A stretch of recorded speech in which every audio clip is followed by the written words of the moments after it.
clarity matters more than certainty. In complex situations, you rarely have all the information, but honestly, people aren't looking for perfection. What they're looking for is direction from us as leaders. Leaders have to provide enough clarity so that people can move forward, even when that path isn't perfectly clear. I think it's important for us to not create the perfect roadmap, but what does the curves and winds look like, and how do we allow the people at the bedside and the people that are on the front line to make some of those decisions? Welcome to Franklin Covey's On Leadership. I'm your host, Jennifer Colosimo. Today, I'm joined by Erica DeBoer, Chief Nursing Officer at Sanford Health, one of the nation's largest rural health systems. Erica leads thousands of nurses and clinical teams in an environment where every interaction matters, and every leadership decision has the potential to shape both the employee experience and the patient experience. While her work is rooted in healthcare, the leadership lessons Erica shares are universal. She spent her career helping leaders build trust, strengthen engagement, navigate change, and create the conditions where people can do their best work. If you're a leader who's navigating rapid change, new technologies, and rising expectations, this episode is for you. Erica, thank you for joining us at On Leadership. Thanks so much for having me. It's my pleasure. Now, I've heard you on other podcasts, and one of the things that I'm excited about is you lead patient operations nursing across a very large health system, 58 hospitals, 11,000 nurses, 55,000 plus people. So you have so many stakeholders and so many high stakes decisions to make. As you've built your career, what's your philosophy of leadership and how your leadership helps you balance all of those multiple stakeholders in your decision making? Appreciate the question. And I'd say ultimately, my leadership style comes down to stewardship. In healthcare, every decision we make affects real people, patients, families, and our caregivers. The consequences of getting a decision wrong can be significant, which in my opinion creates a different level of accountability that always keeps me grounded. What I've learned is that leadership is less about having all the answers, but more about creating those conditions for great decisions to happen consistently. So again, I'll say consistently. I'm not going to need to have all the answers, but I do like to have all the information, and that means I have to count on a ton of other experts. So no leader, I think all of us know this, no leader, regardless of title, has enough information to make that decision alone. So the best leaders of teams, systems, and cultures are where the people that are closest to the work are helping us make that decision confidently and effectively. I always call it, my phrase is brilliance at the bedside. If it's a problem that we're trying to solve, we need to make sure that we're solving a problem that is a problem, but also secondarily, what are the consequences of the decisions me making versus how do we get the feedback from our frontline teams? Another really important lesson that I want to share with the group today is clarity matters. Clarity matters more than certainty. In complex situations, you rarely have all the information, but honestly, people aren't looking for perfection. What they're looking for is direction from us as leaders. Leaders have to provide enough clarity so that people can move forward, even when that path isn't perfectly clear. I think it's important for us to not create the perfect roadmap, but what does the curves and winds look like, and how do we allow the people at the bedside and the people that are on the front line to make some of those decisions? Perhaps the most important thing is that leadership isn't about being more important or the most important person in the room. It's about helping other people succeed. In healthcare, patient experience is rarely shaped by an executive. It's shaped by our frontline teams. And my role is an important one, is to equip, support, as well as remove barriers so that people can do the best possible. Well, what you've said, of course, is applicable to all of our healthcare listeners, and it's applicable to all leaders that are listening. There's a couple of places that I'd like to go a little deeper, especially the one around clarity.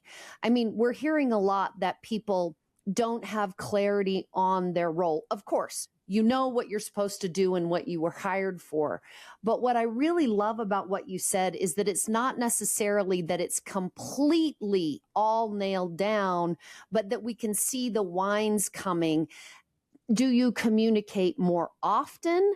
Do you, how do you get the clarity throughout that huge health system? Do you have strategies for that? Great clarifying question. And I'd say I use that phrase because our high reliability journey has really helped us. We call it SAFE. Sanford Accountability for Excellence has been really core to making sure that we stay transparent, but we also communicate clearly about what's going well or what maybe needs improvement. I'd say as it relates to specific communication strategies, our frontline nursing teams don't like to check their email. They don't have time to. And so we have to use huddles and other visual reminders to help engage with our frontline teams. Other times that we have newsletters, we've got lots of emails, conversations that are used. But honestly, at the end of the day, what's different today than when I first started is people need to hear messages not just 7 times anymore. They need to hear it up to 15. So I think the goal that I've taken is if I haven't said it consistently 15 times to the same group of people, I can't get upset that people say they don't know. There's so much information coming at our teams is that we need to be patient, but we also need to try multiple different ways of communicating clearly to our teams and making sure that they understand that it's okay to say that they don't know and to speak up for safety at any point so that we can create that clarity. It's up to us as leaders to listen and be aware of how we can improve and make the experience better, not just for our patients, but also for all of our employees. Well, there's 2 places I want to go. So I'll go one first and then come back to the other. As you talked about being a high reliability organization, and I think the hint on huddles for so many that have frontline teams and really thinking about other strategies, then why didn't you read the email? The one I want to talk about is, in healthcare, but also in other industries, you have so many different metrics. Some are regulated, right? You have to have a score. And some are things you're looking at internally in terms of your engagement there. How do you get people to focus when you think about clarity on what really, they all matter, but on what really is being focused on right now? Do you have a strategy for that kind of clarity? Focus. I think that focus is always a challenge, but I think we have to personalize that message to the teams that are doing the work. So our president and CEO does a fantastic job with really trying to highlight and hone in on 4 major metrics. It's employee satisfaction, patient satisfaction, quality and safety, as well as finance. And so when you look at the measured scorecard about what we look at every day, what I see is at the highest level. What our EVP team sees is at the highest level, but we need to make sure that there's tools and tactics in place so that our teams can actually see that data down to the level that makes the most sense. I just had the privilege of bringing together leaders from across our enterprise for our nursing senate. And honestly, you focus on the components that matter most to them. Specifically, an example would be our patient experience. Nurses have 4 major questions on our NRC and HCAP surveys. And so really honing in on why is this going so well? What is it that we need to share with other people? We're outperforming the benchmark. How do we get barriers out of your way so you can keep on doing that? I think the other conversation we had was related to nurse sensitive indicators. Again, how do we take the information from our frontline teams where we've missed, but then also how do we get barriers out of the way so that we can continue to be as reliable as possible? But again, it's not about me solving the problem in a boardroom. How do we get out there and make sure that they have the right equipment, that there's not other interruptions that are contributing to some of the concerns that are leading? But you have to make sure that for your audience, be it an ambulatory team versus an inpatient team, that it really is valuable to them.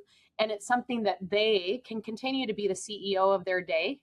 And that CEO of the day means that, do you have all the tools in place that's going to help you achieve these goals?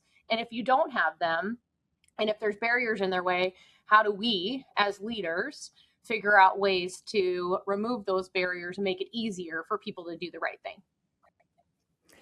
Well, thank you for that. It also, I loved how you prioritized the big four and then talked about the specificity based on role, and then also engaging them in what's going well and how did we get here and where do we have opportunity to improve.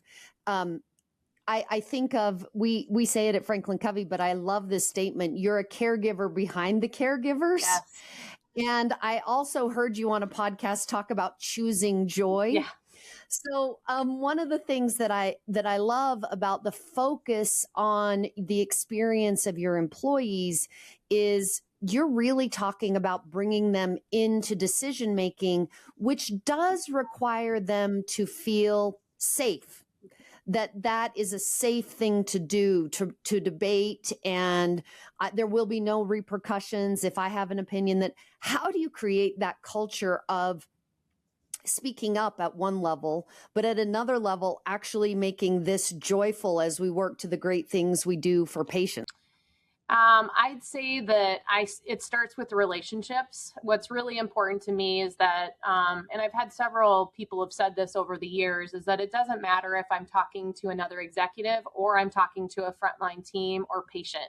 It's really about that relationship, making eye contact and letting them know that I'm here to listen. And it's important for us to, one of our relationship skills as part of high reliability is assume positive intent. I don't think people ever come to work to make it horrible for you. And they certainly don't come to work and put processes in place to make it horrible either. But what we do need to do is assume positive intent. Again, my mantra, as you've heard, is choose joy. That gratitude is always a really important thing, that we have the privilege to take care of people across their entire lifespan. And how do we make that the best possible way and the best possible day? No matter where you have the privilege to take care of people. Because at the end of the day, I think with all the chaos that we all are navigating in society today, it really makes a difference, making that eye contact, making sure that we're meeting people where they're at, but also just listening. Instead of talking so much, how do we listen and make sure that we're really understanding what that means? Again, that can happen through retreats when we're all together in the same space. So making space for that. But more importantly, we have some pretty strict rules of the road that if we're on a meeting, we need to have our videos on. So we've invested in some of those things so that we can make that eye contact and build that relationship with our teams. And also just leverage the different talents across the entire enterprise. As you mentioned, we've gotten bigger and bigger. I was part of the system way back when it was Sioux Valley, and I was a nurse aide on the pulmonary unit.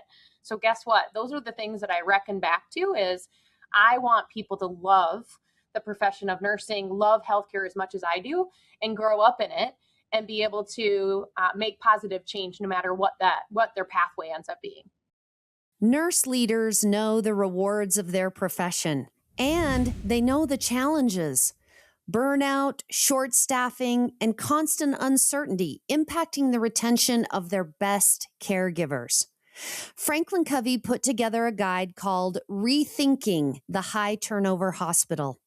Learn how one hospital cut leadership turnover by 50% and how nursing leaders can follow a 4-step process to drive engagement, retention, and results. Grab a free copy in the show notes. Now, back to the show.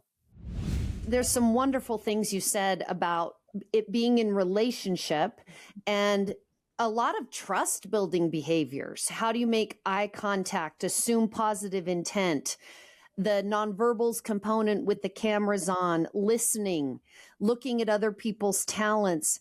So when you think about you from that first role in nursing to now, how do you help other maybe newer leaders or leaders who didn't learn the skill set build trust? Is there something really dedicated you've done to help others recognize that that skill set's so important? Or has it just been through modeling? How have you kind of scaled Let's Build Trust, particularly as you've grown? I think maybe the word that I would use to lean into that question is specifically related to vulnerability. I think you need to show people that you're just another human being that's trying as hard as they are, but also can't know everything there is. So I think really trying to understand that culture and trust is built through repeated behaviors. And so it's important that we continue to show up. And so one of the ways that I show up and make sure that I can see and feel and hear what's happening on the front line as we do rounds. Again, it's another part of our high reliability journey is that we have the privilege. When I say we, I don't do any of this by myself. I have a teammate, our Chief Medical Officer, Jeremy Cowles, as well as other teammates that round in each one of the markets. And we round in the clinics, we round in our hospital settings, but also in our post-acute settings too, and really listen and observe and understand what's getting in their way, but also what they're most proud of. And so showing up, I think, is an important way that we have a tendency to build that trust, but also to create those moments with a host of different people and then thank them for the time, the energy. So vulnerability and then showing up, I think, are two of the ways. Lovely. Doing the rounds in the markets, right? And your peers doing that at well, instead of sitting in an office, which people do. I mean, this applies to any multi-unit 100%. Leader out there, right? Anyone that has more than one unit or hybrid teams that you don't see that often, actually doing some of the work with them and watching and listening and hearing what they're doing well and being able to celebrate it right there. How has that, as you've grown, you've brought in what I would assume in every merger or acquisition I've been involved in, there's a slightly different culture as you bring others into the great network that you're building. How do you think about other cultures? These are universal behaviors, but sometimes there's just this is the way we do it here. How do you work with the different cultures to bring them together into the great health system you've built? So another really great question. And I'd say you have to lean into the conversation with the teams, because although Sanford is what I've known for the last 30 years of my career, I've also seen us grow and change over time, and the opportunity for us to learn from other people too. So for example, one of our more recent groups that we've merged with, they had a beautiful program around patient experience that they didn't even call their patients, they called them guests. So I think it's being flexible and open to hear the expertise from other people. Another great example with one of our other mergers is, let's lean into what are some of the best practices that you already have in place and how can we best prepare?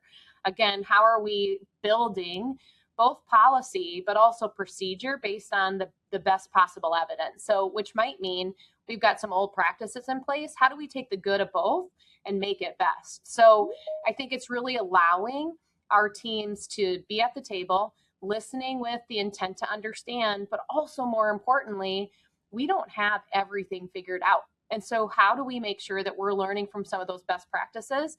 And that ultimately builds that trust that we hear you and we understand that you've got some really amazing things happening that Sanford can learn from.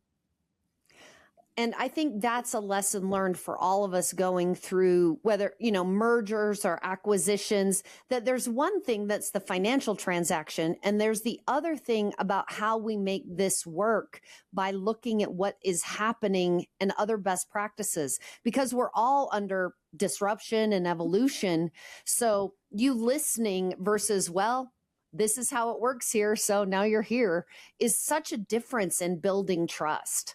Well, yeah, and then we anchored a lot on high reliability science. So that was something that became a priority right up front, is that we do believe in our safe culture, Sanford Accountability for Excellence. And so that was a strategy that we partnered with those executives and those teams to really prioritize and build that fundamental culture as we continue to learn about one another.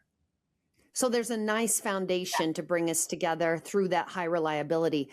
As you think about the next generation of leaders, your storied career that you've built up with more than 30 years with Sanford as it's grown, how do you think about bringing the skill set that some of it you got through hard-earned experience? Right. How do you get those experiences or the learning so that vulnerability, that willingness to listen, that viewing the role as I don't need to have all the answers, I need to be able to tap into the intelligence of the team.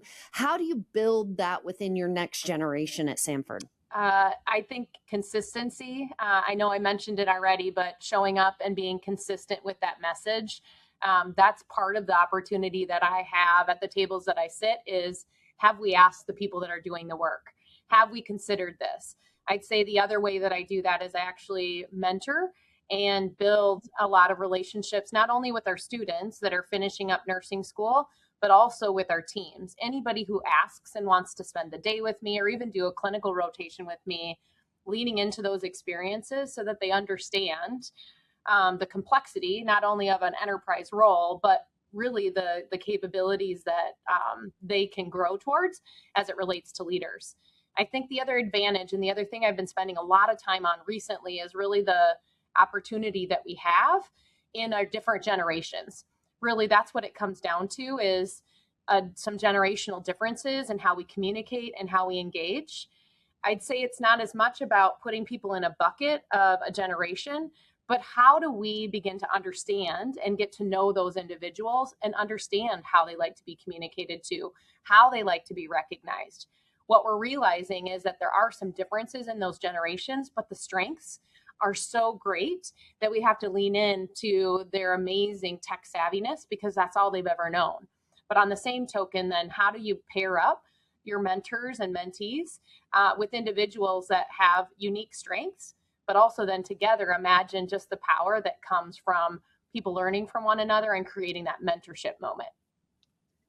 And it sounds like reverse mentorship, Yeah. both the mentorship moment from those that we would traditionally think are suited for mentorship and the reverse mentorship than perhaps some of our younger associates. Is that part of it? Absolutely. I love that. Reverse mentorships. I love that. And honestly, it's what we can learn from our aging generation too is, tell me more about how you like to be communicated to. Tell me more about how you like to be engaged.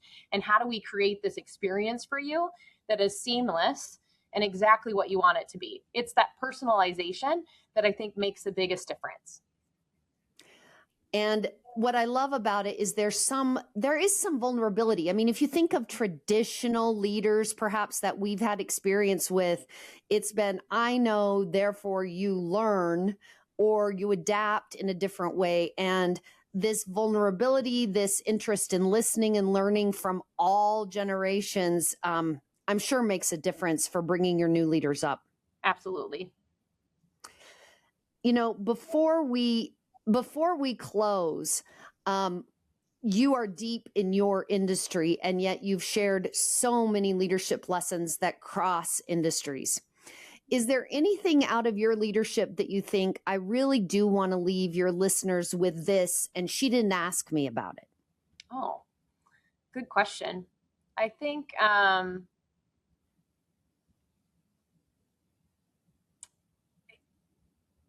I feel like you've been able to. It could be based on any of the things that you've done. Just one thing that you'd want them to act on that has really made a difference for you in your role. I think maybe one thing that I'd love to share is, or maybe even a challenge to the teams, that when you're really looking, it's important for them to do their own self-reflection too. So how do you help them create moments in their day where they can self-reflect on what's most important to them? What are their goals? What are those tactics that we can put in place? But more importantly, I think as a leader, and even as an up and coming leader, paying attention and really sitting back and actually observing and listening and asking really good questions. I think our strongest emerging leaders are really, how can I help most? How can I actually continue to learn to be agile and flexible? Because I think that's what healthcare is going to expect from us. And when you think about leaders and you think about how the future of healthcare is going to be, we have to learn how to do things differently. But that also means that we need to be solving the problems that are most readily a problem for our frontline team. So important for us to recognize that the people that are doing the work is where the brilliance is at. I know I've said it already, but I have to keep on pointing that out. And really, it's up to us as leaders to get some of those barriers out of the way. And sometimes you have to ask a lot of really good clarifying questions before you can get to what's the true barrier of us being able to achieve that quality outcome. What's the true barrier in us trying to get to that patient experience outcome that we're trying to engage with? But it means having to be vulnerable. It means also having to ask the right people. So we've got patient family advocacy or advisory councils, that we've set up so that we can start asking the patient. Again, not only is it our employees, but the millions of patients that we have the privilege to take care of. How do we ask them about what they want from healthcare? How do we get their feedback on what's a good tool? What does digital engagement look like? So it spans across really asking those really good questions and digging deeper into how can we meet the patients and their teams where they're at. Well, I do hear a great challenge for all of our listeners there. Even if it's just today when you hear this, ask more questions than providing answers, and look at if you're asking all the right populations the questions, right, rather than seeing your role as a leader being to have every single answer. There's a lot of question asking, insightful questions, and listening, and that is a key leadership skill. Absolutely. I mean, I think all of us, Erica, have had the challenge of solving the problem that wasn't really the problem because we shut down the conversation so quickly. Yeah. I think in healthcare, we try to solve that problem. And as a past ICU nurse, I have a tendency, this is something that I've learned over my career, is what's the purpose of this conversation? Are we being asked to problem solve, or are we having a dialogue and a conversation? Because in many cases, it's about the dialogue. It's about being strategic and visioning in a little bit different way. I can solve a lot of problems, but it may not be the problem that we need to solve. So how do you dig a little bit deeper and make sure that you're putting system-wide change in place that's going to truly get to the root of the problem? Well, thank you for serving patients. Thank you for serving all of your 55,000 employees and associates and clinical caregivers. And thank you for joining us, Erica. And to all our listeners, we'll see you next time on Leadership.